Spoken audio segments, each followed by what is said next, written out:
Okay, so when we're solving a system of equations, right? So far we've learned the three different methods, right? We've talked about graphing, elimination, combinations, and then a method called substitution.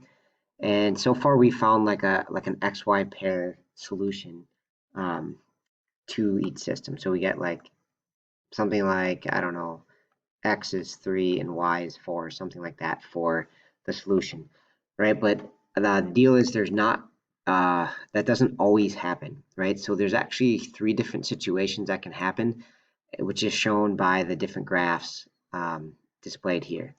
Okay, so the normal case, and you probably want to jot these down, is just sort of one solution. Okay, and so that would be like the two lines meeting at a single point. So something like x equals -3 and y equals 2. That would be an example of one solution. All right, but what else can happen is the two lines could actually fall right on top of each other. Okay, and so maybe you remember this, but in this case, the lines share all the same points. So this is an example of infinite solutions. So there's infinite XY pairs where the two lines meet, right? They cross at infinite points. And I definitely would get down an example of this. So the way you'll know that it's infinite solutions, there'll be a couple different ways you can tell. One is if it is the same equation. And so the two equations below don't necessarily look exactly the same, but realistically, if you took like this top one times -1, then they would really be the same equation. All right, so if you can ever tell that the equations are really the same as each other, then they're going to have the same solutions, right? So that's a hint that it's infinite. If you didn't realize that, right, so maybe we were doing the combinations method here, and we added these together. So another way you'll be able to tell that it's infinite is you'll get a statement like this, which would be 0x's plus 0y's equals 0. So if you ever get the two sides the same, like 0 equals 0 or 4 equals 4, that's kind of a weird scenario, but it just means that you have infinite solutions. All right. And then the last case is going to be no solutions.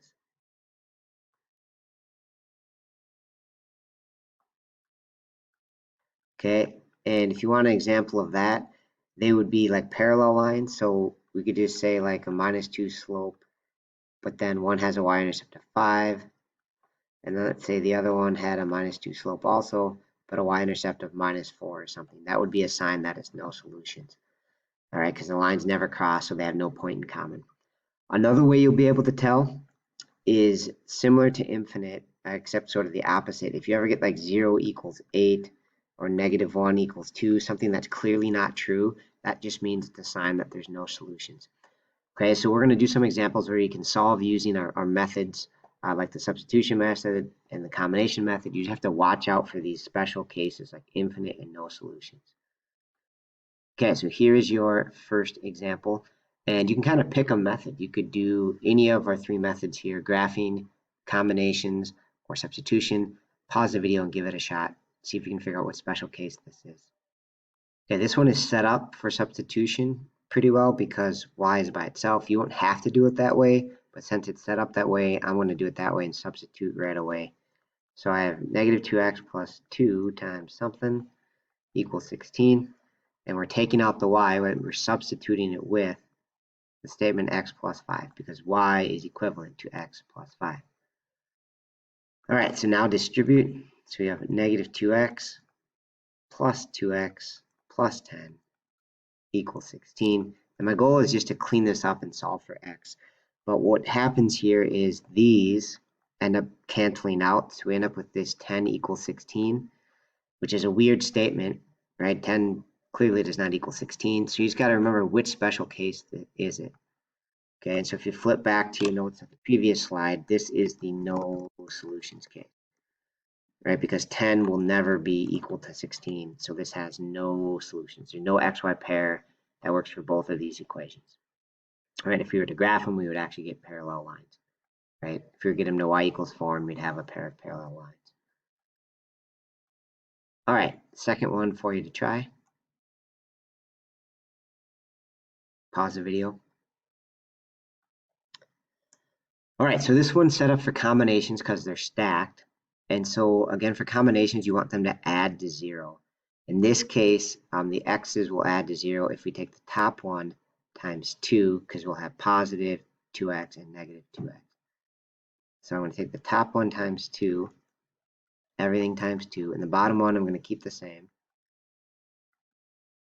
Okay, and now we add them together. This is called the combination step, and they eliminate, right? The x's and y's actually both eliminate, so you get 0 plus 0 equals negative 4 plus 0 is negative 4. So you get 0 equals negative 4. Again, you just have to remember which special case is that.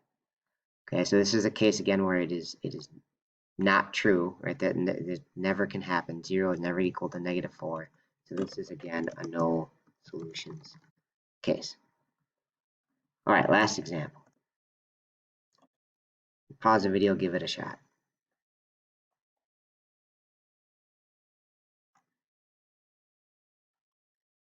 All right, so this is an example of the infinite solutions, and maybe you could tell that right away, right? If you can realize that these are really the same equation. If I was to take this top equation and triple it, it would be exactly the same as the bottom equation, right? So if they are the same, that's the sign that it's infinite, right? And our reasoning here could be they're the same equation. Okay, if you did not realize this, all right, maybe we would do our combinations method. And with combinations, I would actually start by multiplying the top by negative 3 so that the x's add up to 0, positive 12, negative 12. Okay, so if we didn't know right away, maybe we're going along doing some combinations method because they're stacked.